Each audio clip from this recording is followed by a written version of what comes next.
त्याच्यावरती उद्धव साहेबांचं असं म्हणणं आहे, कोणताही वाद आणि भांडण नाही आणि असलं तर मिटवायला वेळ लागत नाही.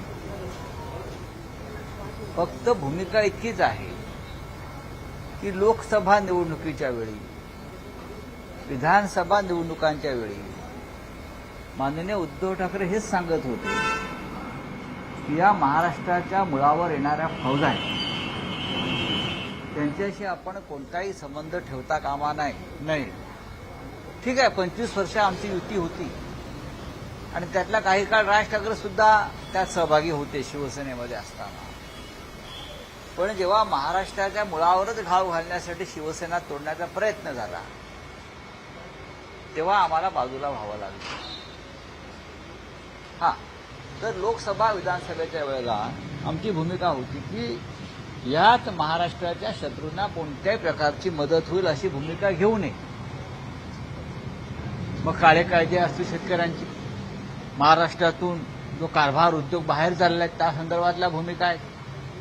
हे होत असताना सुद्धा आपण अशा शक्तींबरोबर राहणं योग्य नाही, हे महाराष्ट्राला परवडणारं नाही. ही भूमिका आमची आजही आहे. आता माननीय उद्धवजींनी सांगितलेलं आहे आणि ते अत्यंत नम्रपणे सांगितलेलं आहे की आजही अशा काही शक्ती आहेत ज्या महाराष्ट्राला पाण्यात पाहतात. महाराष्ट्राचं नुकसान व्हावं, मराठी माणसाचं नुकसान व्हावं यासाठी पडद्यामागून कारस्थानं करतात. अशा लोकांच्या पंगतीला आम्ही बसणार नाही. अशा माणसांना आम्ही घरातही घेणार नाही. अशी भूमिका घेणं गरजेचं आहे सगळ्यांनी.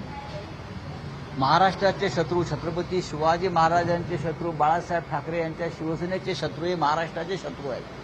ही भूमिका जर कोणी घेत असेल तर त्याचं स्वागत आहे आणि त्यानंतर पुढे आम्ही चर्चेला किंवा पुढल्या भूमिकेला आम्ही आमचं जे काय म्हणणं आहे ते सांगू.